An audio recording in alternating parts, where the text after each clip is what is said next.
परमेश्वर भगवान की, एक आदिनाथ भगवान की, अंतिम सत्संगपति भगवान महावीर स्वामी की, आचार्य श्री कुंद कुंद भगवंत की, आचार्य श्री विमल सागर जी महाराज की, आचार्य गुरुदेव सन्मति सागर जी महाराज की, 3 करोड़ 9 करोड़ मुनि राजों की, द्वादशांगिरवाणी माता की बोल आचार्य संघ की जय। जयकारा गुरुदेव का। जय जय गुरुदेव। भव्य आत्मा, पर्वों के दिन चल रहे हैं।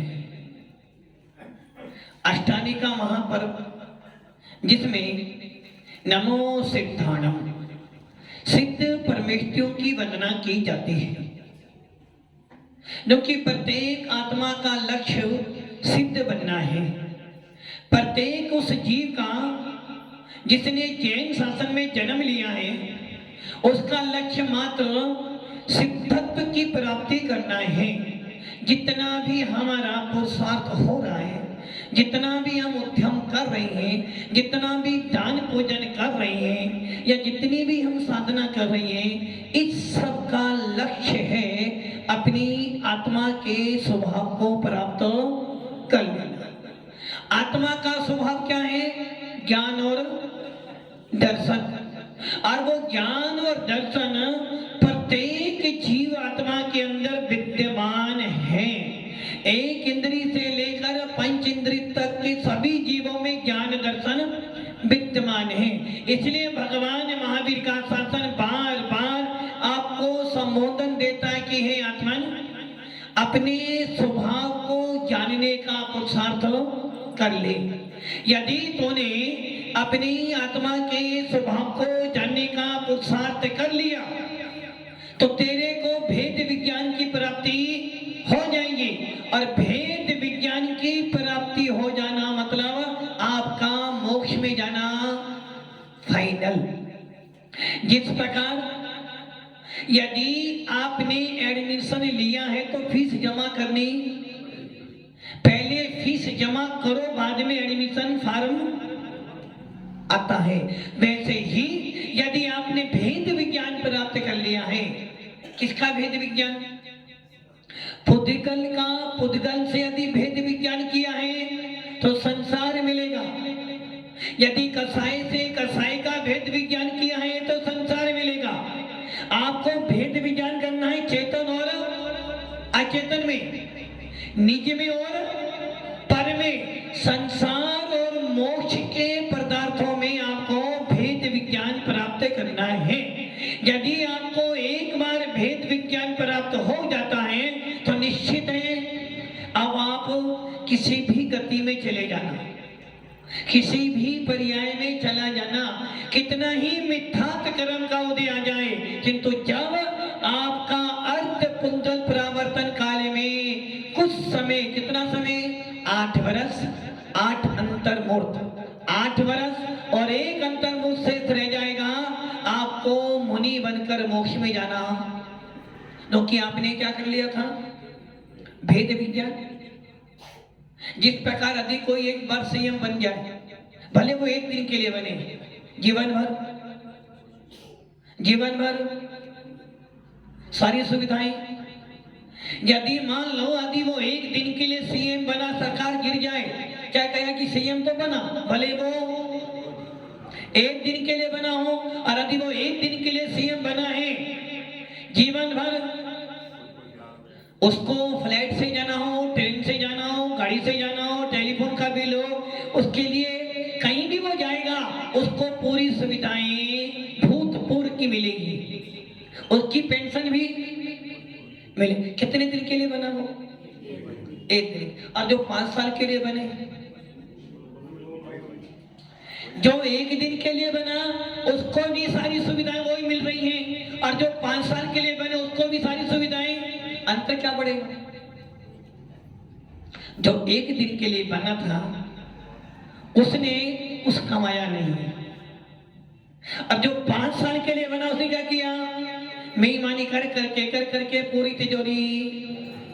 किंतु सीएम तो 1 दिन वाला भी और 5 दिन वाला भी है, दोनों की सुरक्षा, दोनों की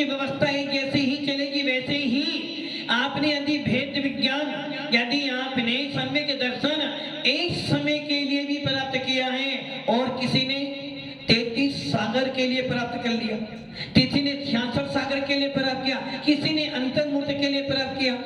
एक व्यक्ति है जिसने मात्र एक समय के लिए भेद विज्ञान भी खरा और मिथ्या में आ गया। एक समय ऐसा था जिसने अंतर्मुहूर्त 47 मिनट अथवा 48 मिनट में एक समय कम और आखिरी से एक समय ऊपर, इतने समय के लिए उसने समय दर्शन प्राप्त किया। और एक व्यक्ति ऐसा जिसने 46 समय दर्शन प्राप्त किया और एक व्यक्ति जिसने 66 सागर तक समय दर्शन प्राप्त करके पालन किया। अब बताओ इन सब की व्यवस्था क्या चलेगी? एक समय वाले को भी मोक्ष में जाना है, 66 सागर जिसने समय दर्शन का पालन किया उसको भी मोक्ष में जाना है, और जिसने 46 समय दर्शन प्राप्त किया उसको भी मोक्ष में। बस इतना अंतर है, 6 वाला अधिक से अधिक 4 भाग, 6 उपसम वाला कुछ ज्यादा समय, और जिसको एक समय का हुआ है वो कम से कम अर्ध पुंगल प्रावर्तन के अंदर तो मोक्ष। रिजर्वेशन सबका है, किसी का फर्स्ट एसी का, किसी का सेकंड और किसी का थर्ड एसी का होगा। जाना तो और कोई ऐसे भी होंगे जो जनरल में जाएंगे, किंतु जाकर रहे सबके साथ जाना सबको गंतव्य। वैसे ही भव्य आत्माओं आचार्य कुंदकुंद स्वामी कह रहे हैं आप को मात्र चेतन अचेतन के अंदर भेद विज्ञान प्राप्त करना है, और जिसको भेद विज्ञान हो जाएगा अब वो किसी भी पर्याय में घूमता रहे, कोई फर्क नहीं पड़ने वाला। काल बढ़ सकता है, दुखी हो सकता है, किंतु अंत में तो उसे मोक्ष हो। उसी प्रकार आपको भी जैन शासन मिला है, किसी को 1 साल के लिए, किसी को 100 साल के लिए, किसी को 50-60 साल के लिए, और किसी को मात्र अंतर मुहूर्त के लिए, और किसी किसी को ऐसा नहीं मिला कि जन्म लिया और तुरंत जिन शासन तो मिला। यदि जिन शासन मिला और तुमने भावना भाली, कौन सी भावना, कौन सी भावना भाई? दिन रात मेरे स्वामी मैं भावना जबाहूं, देहांत के समय में तुमको न भूल जाऊं। यदि तुमने भावना भाई है, कौन सी भावना भाई? मैत्री भाव जगत में मेरा सब जीवों पर नित्य रहे, दीन दुखी जीवों पर मेरे और से करुणा स्रोत बहे, दुर्जन गौर कुमार रथों पर छोप नहीं मुझको आवे, साम्य भाव रखो मैं उन पर। यदि ये भावना भाई कितने समय के लिए? इस समय के लिए, अंतर्मुहूर्त के लिए। और यदि आपने भावना ये भाली विषयों की आशा नहीं जिनकी, अथवा आप मंदिर में गए और बड़े भक्ति भाव से जिनेंद्र देव की पूजा में लीन थे, पूजा करते करते करते बोल रहे हो जय विधि ठाड़ो होए के पथ में पड़े जो पाठ, धन्य दिनेश्वर देव कम नासे कर्म जो आठ, अनंत चतुष्टे के धनी मुक्ति वधु के गंत कम, 3 भुवन के। पंक्तियां बोलते बोलते बोलते अंतिम पंक्ति पर आ गए, और इतने में क्या हुआ? आपकी श्वास अंदर की अंदर रह गई और बाहर की बाहर रह गई, और देखने वाले देख रहे हैं कि आप पूजा में लीन हो, किंतु वो चेतन तो। बताओ क्या हुआ? आपके परिणाम शुद्ध थे, आपके परिणाम बढ़िया थे, और आप जिनेंद्र देव की भक्ति में लीन थे। इसका मतलब है कि आपको भेद विज्ञान तो क्या हुआ? एक जीव ऐसा होता है जो मात्र अंतर्मुहूर्त साधना करता है, केवल ज्ञान की प्राप्ति कर लेता है। एक जीव वो होता है जो 12 साल की साधना करने के बाद केवल ज्ञान की प्राप्ति करता है, और एक जीव है जो 1000 वर्ष तक साधना करने के बाद केवल ज्ञान की प्राप्ति करता है, और एक जीव ऐसा जो 6 दिन में ही केवल ज्ञान की प्राप्ति ये सब आपके अपने ही परिणामों का के भरत जी ने जितना काल आदिनाथ को केवल ज्ञान की प्राप्ति करने में लग गया, भरत जी ने मात्र अंतर मुहूर्त में मुनि बनने के बाद अंतर मुहूर्त में ही केवल ज्ञान की प्राप्ति। महावीर स्वामी को 12 वर्ष लग गए और बाहुबली भगवान कह रहे हैं भरत जी ने हार भी किया, आदिनाथ हार करने भी गए, महावीर ने भी हार किया, किंतु मैं बाहुबली मुनि बनने के बाद एक साल तक खड़े रहे और बिना हार किए ही केवल ज्ञान की प्राप्ति।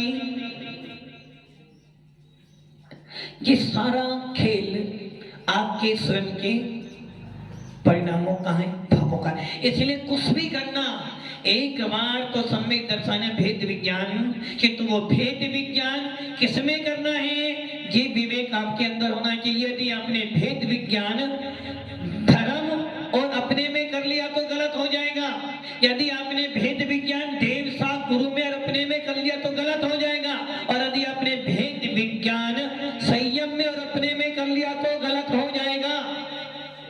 आप किसमें कर रहे हो भेद विज्ञान? जो मोक्ष के साधन हैं उनको आप अपने से अलग कर रहे हो तो क्या होगा? भेद विज्ञान तो हुआ, किंतु वो भेद विज्ञान संसार का रास्ता है। तो क्या आचार्य उमा स्वामी ने लिखा सम्यक दर्शन ज्ञान चारतानी मोक्ष मार्ग, तो इसका उल्टा हो गया मिथ्या दर्शन ज्ञान चारतानी संसार मार्ग। यदि तत्वा सूत्र कह रहा है तत्वा सदानम सम्यक दर्शनम, तो तत्वा सदानम मिथ्या दर्शनम।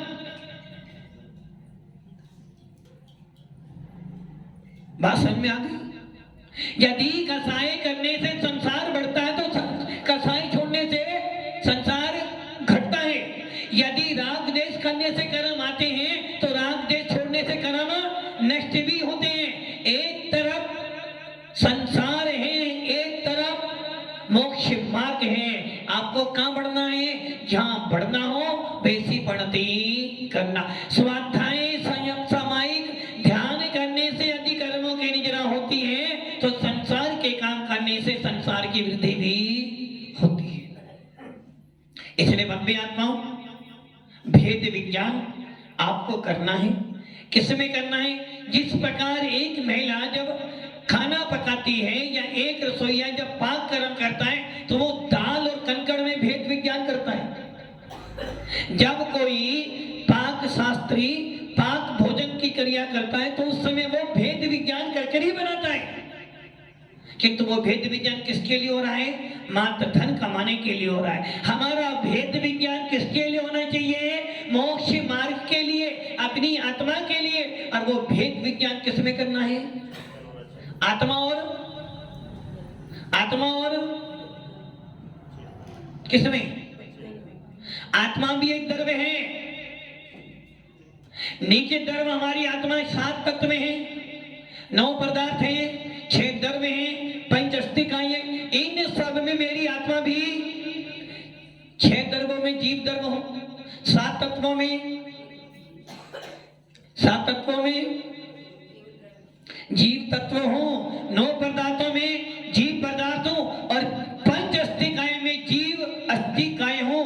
तो मेरे जीव द्रव्य को छोड़कर सबके सब मेरे से भिन्न हैं, अलग हैं, पृथक हैं। मेरा उनसे कोई लेन देना।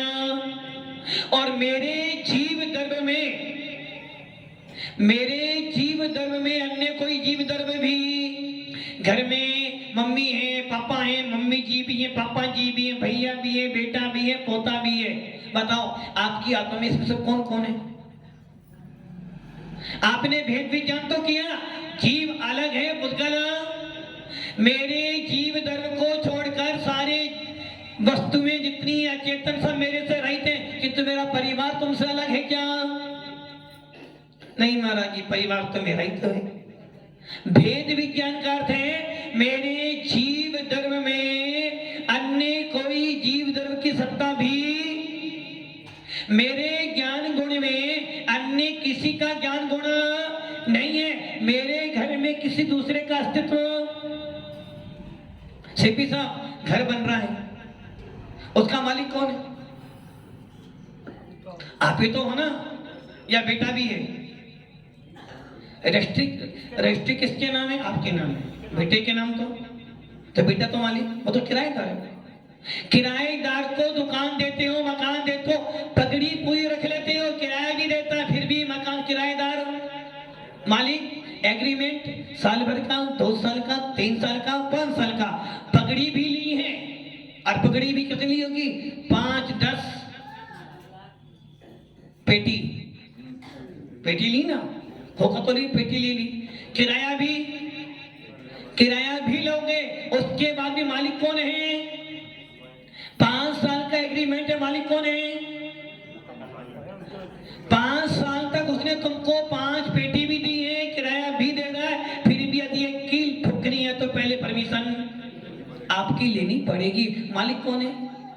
आप हो। वैसे ही मेरे जीव द्रव्य के अंदर भले ही मेरे जो मकान है उसमें बेटा बेटी सब रहते हैं, किंतु मेरे जीव द्रव्य में, निज मकान में किसी का अस्तित्व, किंतु ये भेद विज्ञान होना शब्दों से कह देना बहुत सरल है, किंतु सरथान में आना बहुत कठिन है, और चर्या में आ जाना तो और कठिन है। मान रहे हो कि परिवार मेरा नहीं है, और यदि परिवार में किसी को जरा सी छींक भी आ जाए तो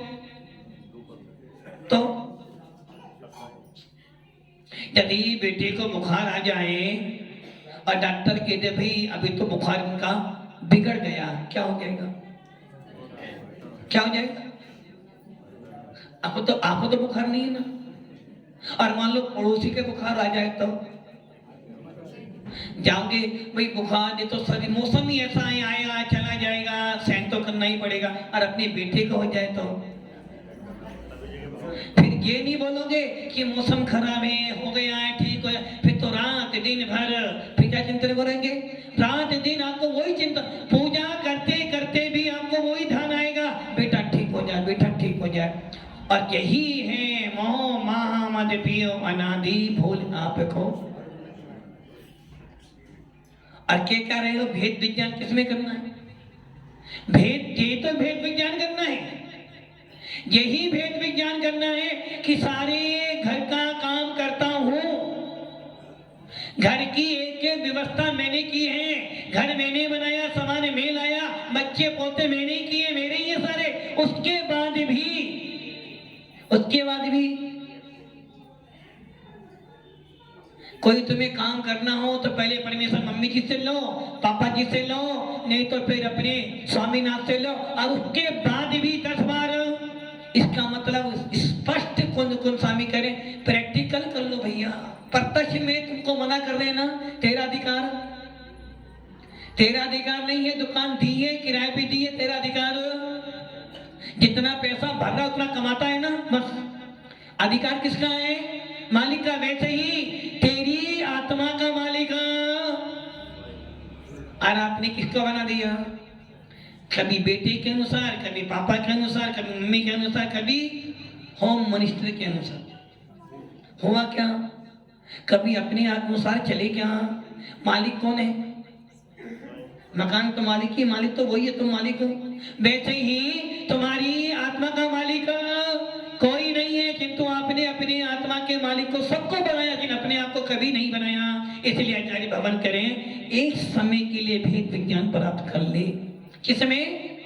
जीवादि 7 तत्व हैं, तो चेतन और अचेतन में, निज आत्मधर्म में, और निज आत्मधर्म के अलावा जितने भी पदार्थ हैं वाले, वो चेतन हो या चेतन हो, उन सबसे करा कोई लेन देना। सबका तू करता नहीं है, तू मात्र अपनी ही आत्मा के भावों का करता बन, पर का करता बनकर रहेगा, कर्मों का आश्रय बनेगा, पर का करता बनकर रहेगा, दुखी होगा, और पर का करता बनकर बैठेगा तो भेद विज्ञान से अलग। बस यही है 7 जिन शासन की। इसे लिखा सम्यक दर्शन ज्ञान चारितानि मोक्ष मार्गा। और यही कारण है, जब तक आपको सच्चे आपके स्वरूप का बोध नहीं होगा, तब तक आपको भेद विज्ञान होने वाला। और इसलिए आचार्य कह रहे हैं, मोक्ष मार्ग से नेतारम भेतारम करम हो बता। ज्ञातारम विसतत्वानाम बंदे तद्गुण।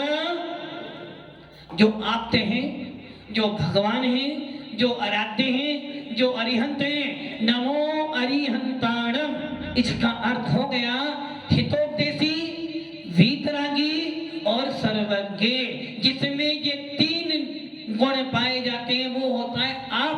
और ऐसे आप्त के लिए आचार्य ने सूत्र दिया इन दो लाइनों में कि सच्चा आप्त कैसा होता है। और जो सच्चा आप्त होता है उसकी आराधना, उसकी पूजा, उसकी वंदना का फल है वंदे तद्गुण लब्धे। जब तक सच्चे आप्त के स्वरूप का बोध नहीं होगा, वंदना का वास्तविक फल प्राप्त होने वाला। खाना खाए जा रहे हो, खाए जा रहे हो, खाए जा रहे हो, किस लिए खा रहे हो? उत्तम तन को पाने के लिए। किस लिए खा रहे हो? लक्ष्य निर्धारित होना चाहिए। साधु संतों से कोई पूछे भाई क्यों खाते हो, क्यों हार करते हो? जब आपने सब छोड़ दिया है तो क्यों हार करते हो? तो आचार्य भगवंत कौन कौन स्वामी कहते हैं भैया दो प्रकार के जीव हैं। एक जीव वो है जो खाने के लिए शेर साहब जी खाने के लिए जी रहे हैं, और एक व्यक्ति जो जीने के लिए। अब आप कैसे हो जीने के लिए खा रहे हो? खाने के लिए जी रहे हो? जीने के लिए खा रहे हो, खाने के लिए जी रहे हो? सोच लो, जीने के लिए खा रहे हो या खाने के लिए जी रहे हो? यदि आपका थोड़ा सा भोजन कम हो जाए, टेंशन किसको हो गई? घर वालों टेंशन होगी ना। अरे महाराज जी वो खाते ही नहीं, सवेरे 2 शाम को खाते ही नहीं, कुछ कमजोर हो गए। डॉक्टर साहब वो कुछ खाते ही नहीं, कुछ दवाई। टेंशन हुई ना। यदि पति देव ने सवेरे खाना नहीं खाया, शाम को हल्का फुल्का का, अगले दिन से मैडम का हाई पावर, टेंशन बढ़ गई ना। और महाराज जी को यदि कम हो जाए, और महाराज को तो वो आदत है ना, वो डाइटिंग पे कर देते हैं। ये बोलो कि डाइटिंग कर रहे हैं। यदि महाराज जी एक उपवास के बाद, अरे वो कल उपवास था ना इसलिए, और यदि बेटे का या पति देव का उपवास हो तो दिन भर, ये क्या हो गया? इससे निर्धारित होता है आपकी लाइफ किसके लिए हो रही है। खाने के लिए जी रहे हो या जीने के लिए खा रहे हो? तो जितने त्यागी व्यक्ति होते हैं उनका लक्ष्य क्या है? अप्पा सो मुझे जीवन दिन भर अपने 28 गुण का पालन करना है। दिन भर 3 बार समाई करनी है, 4 बार स्वाध्याय करना है, 2 बार प्रतिक्रमण करना है। और उसके बाद भी एसी नहीं है, पंखा नहीं है, कूलर नहीं है, घर वाला कोई नहीं है, और बाहर वाला भी ना, घर वाले और ना कोई, ना आगे और ना कोई। उसके बाद भी सोचते हैं भैया इस मशीन को, इस किराए के घर को पेट्रोल तो किराया तो देना पड़ेगा, किंतु किराया कितना देना है? उतना ही किराया दूंगा जितना ये काम करेगा। और आपने क्या किया? दिया किराया ज्यादा और काम दिन रात भर, सवेरे खाना, दिन में खाना, शाम को खाना, और सोने से पहले भी खाते हो, सोने के बाद भी। और गर्मी का मौसम हो तो पानी की बोतल भी पास में रखते बैठते। रात में सोते भी पानी की बर्तन रख लिया, जैसे ही उठे तुरंत। अब बताओ महाराज लोग क्या करें, त्यागी वर्ती क्या करें? एक बार हार कराते हो, इस बार हार करने के बाद भी सोचते हैं आत्मन ये हार भी कब छूटेगा। सब छोड़ दिया है, किंतु एक बार हार करने के लिए जितनी ये हार संगा छूट जाए, और ये निश्चित समझ लो आप, यदि साधु की हार चर्या छूट जाए, साधु को भोजन ना करना पड़े, हार ना करना पड़े, तो साधुओं को आपकी कोई जरूरत, मतलब की जरूरत आपको नहीं, साधु जरूरत पड़ रही है आपकी, है ना? जरूरत आपको नहीं है। साधु शहरों में क्यों आते हैं? हार करने के लिए। साधु की यदि हार चर्या नहीं होना तो तुम्हारे से साधु का कोई संपर्क, कोई मतलब नहीं। क्यों? क्योंकि आचार्य भगवंत कौन कौन स्वामी कह गए हैं, साधु ज्ञान दे सकता है, साधु बिहार अकेला कर सकता है, साधु स्वाध्याय कर सकता है, किंतु साधु अकेले अपने आप हार, इसलिए आपकी जरूरत है। और जब आप हार देते हो ना तो साधु का मन करता है। और आचार्य कुंकुम स्वामी कह रहे हैं यदि श्रावण ने तुझे हार दान दिया है, तेरा उपकार किया है, तो तेरा फर्ज बनता है उसका भी उपकार, इसलिए तुमको उपदेश दिया जाता है। अब आप सोच लो, कम खाया तो क्या हुआ, टेंशन बढ़ गई, और साधु कम खाए तो, इसलिए खाने के लिए जी रहे हो, जीने के लिए खा रहे हो, जीने के लिए खा रहे हो तो बंद आश्रम कम होगा, और मात्र खाने के लिए जीना है। अभी लाइफ मिली है, मनुष्य पर मिला है, खा लो, बाद में तो कुछ मिलना ही नहीं, इसलिए खाने के लिए जी रहे हो। तो तो यही वेद विज्ञान है। इसलिए आचार्य भगवान कह रहे हैं सबसे पहले सच्चे आपका स्वरूप समझो। स्वरूप समझने के बाद ये समझो कि क्या मेरी आत्मा में भी ऐसा है, और यदि आपको लगे कि मेरी आत्मा में ऐसा है तो समझना जिन शासन का कहा हुआ एक एक वचन प्रमाणभूत है, और जो प्रमाणभूत है वो ही ज्ञान है, वही सम्यक ज्ञान है, और जो सम्यक ज्ञान है वहीं पर भेद विज्ञान है। सूर्य का उदित होगा तो प्रकाश तो फैलेगा, भेद विज्ञान होगा तो सम्यक ज्ञान होगा ही होगा। इसलिए भव्य आत्माओं, हम सब उस मोक्ष मार्ग का जो नेता है, जो हमारा आप्त है, जो हमारे आराध्य हैं, ऐसे परमात्मा के स्वरूप का ठीक ठीक भेद स्वरूप जानो, और उस स्वरूप को जानकर अपने निज भगवान आत्मा को बाह्य में, अंतर में प्रकट करने का प्रसार करो। यही आपका मोक्ष मार्ग है, और यही आपका कल्याण का मार्ग है। ओम नमः सिद्धेभ्यो।